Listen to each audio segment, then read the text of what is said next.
Jai Shriram. Welcome back to ನಮ್ಮ Venus Vedics. ಈ Venus Vedics ಅಲ್ಲಿ ಸುಮಾರು 58 ಹರ್ಬ್ಸ್ ಎಲ್ಲ ಯೂಸ್ ಮಾಡಿ 48 ದಿವಸ ಎಣ್ಣೆಗಳಲ್ಲಿ 8ರಿಂದ 10 ಥರ ಎಣ್ಣೆನಲ್ಲಿ ನೆನೆ ಹಾಕಿ ಮಾಡಿರೋ ಆಯಿಲ್ ಇದು. ಈ ಆಯಿಲಲ್ಲಿ ಒಂದೊಂದಾಗಿ ಯಾವ ಹರ್ಬ್ಸ್ ಯೂಸ್ ಮಾಡಿದ್ದೀನಿ ಅಂತ ಪರಿಚಯ ಮಾಡಿಕೊಡ್ತಾ ಇದ್ದೀನಿ. ಇವತ್ತು ಅದಕ್ಕೆ ತುಂಬ ಹೇರಳವಾಗಿ ಯೂಸ್ ಮಾಡೋದು ಇದು ಪಗಡೆ ಹೂವು. ಸ್ಕಿನ್ಗೂ ಒಳ್ಳೆಯದು, ಹೇರ್ಗೂ ಒಳ್ಳೆಯದು. ಸ್ಕಿನ್ನಲ್ಲಿ ಡೆಡ್ ಸ್ಕಿನ್ ಎಲ್ಲ ರಿಮೂವ್ ಮಾಡುತ್ತೆ. ಫೇಸ್ಗೆಲ್ಲ ಫೇಸ್ ಪ್ಯಾಕ್, ಬಾತ್ ಪೌಡ್ರಿಗೆಲ್ಲ ಇದು ಯೂಸ್ ಮಾಡಿದ್ರೆ ಡೆಡ್ ಸ್ಕಿನ್ ಎಲ್ಲ ರಿಮೂವ್ ಮಾಡುತ್ತೆ. ಹಾಗೆಯೇ ನಮ್ಮ ಸ್ಕ್ಯಾಲ್ಪಲ್ಲೂ ಕೂಡ ಇದು ಡೆಡ್ ಸ್ಕಿನ್ ರಿಮೂವ್ ಆಗುತ್ತೆ.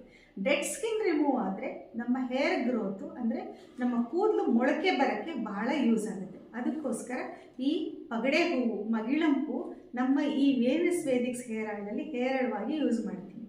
ಈ ಹೇರ್ ಆಯಿಲ್ ಪ್ರಿಪರೇಷನ್ ವಿಡಿಯೋ ನನ್ನ ಯೂಟ್ಯೂಬ್ ಚಾನಲ್ನಿದೆ, ಹಾಗೆ ಲಿಂಕ್ ಬಯೋನಲ್ಲಿದೆ. ದಯವಿಟ್ಟು ವಾಚ್ ಮಾಡಿ.